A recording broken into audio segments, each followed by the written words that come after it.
জুলাই গণহত্যার উস্কানিদাতা হিসেবে এবার ২৯ সাংবাদিক সহ সাবেক প্রধানমন্ত্রী শেখ হাসিনা, তার মন্ত্রী, এমপি, সুশীল ও আইনশৃঙ্খলা বাহিনীর মোট ৫২ জনের বিরুদ্ধে আরেক অভিযোগ জমা হলো আন্তর্জাতিক অপরাধ ট্রাইব্যুনালে।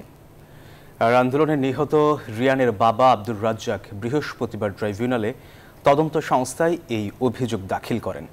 এ নিয়ে ট্রাইব্যুনালে জমা হলো ৮টি অভিযোগ। এদিকে আইনজীবী বলছেন, জুলাই গণহত্যার সব অভিযোগের বিচার হবে একসাথে। গত ৫ আগস্ট গণ অভ্যুত্থানের মুখে স্বৈরাচার শেখ হাসিনা সরকারের পতনের দিনেও ছাত্র জনতার মিছিলে মুহুর্মুহু গুলি চালায় আইন শৃঙ্খলা বাহিনী। হাসিনা পালিয়ে যাওয়ার পর বিজয় উল্লাসের মধ্যেও গুলি চলে কোথাও কোথাও। এমনই এক ঘটনায় রাজধানীর শ্যামলীতে পুলিশের গুলিতে নিহত হয় একাদশ শ্রেণীর শিক্ষার্থী নাসিব হাসান রিয়ান। ঘটনার বর্ণনা দিতে গিয়ে কান্নায় ভেঙে পড়েন গোলাম রাজ্জাক। বলেন, তার সন্তানের মতো শত শত মানুষ নিহত হয়েছে। এসব ঘটনাকে গণহত্যা উল্লেখ করে মানবতাবিরোধী অপরাধের অভিযোগ দাখিল করেন তিনি। দুনিয়াতে আমি বিচারের জন্য আমার বাবা কোথাও ফরিয়াদ করিনি, তাই আজকে আমি দেশবাসীর কাছে, জাতির কাছে এই বিচারের জন্য আমি স্বর্ণাপন্ন হয়েছি। ছেলে বিচার, হত্যার বিচার চেয়ে।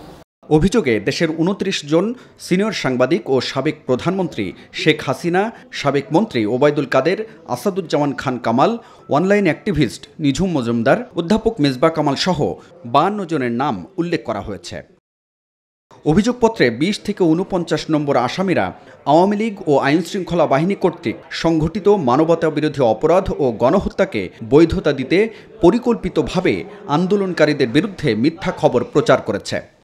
৩ আগস্ট ২০২৪ তারিখে বেশ কিছু সাংবাদিক এবং সাংবাদিক নেতৃবৃন্দ তৎকালীন প্রধানমন্ত্রীর সঙ্গে দেখা করে মানবতা বিরোধী অপরাধ এবং গণহত্যা যে চলছিল তখন সারা দেশে, সেটার সাথে একাত্মতা ঘোষণা করেন এবং সেটি চালিয়ে যাওয়ার ব্যাপারে প্রধানমন্ত্রীকে উৎসাহ প্রদান করেন।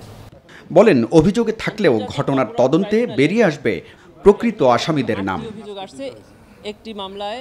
হাবিবুল ইসলাম হাবিব, নিউজ 24, ঢাকা।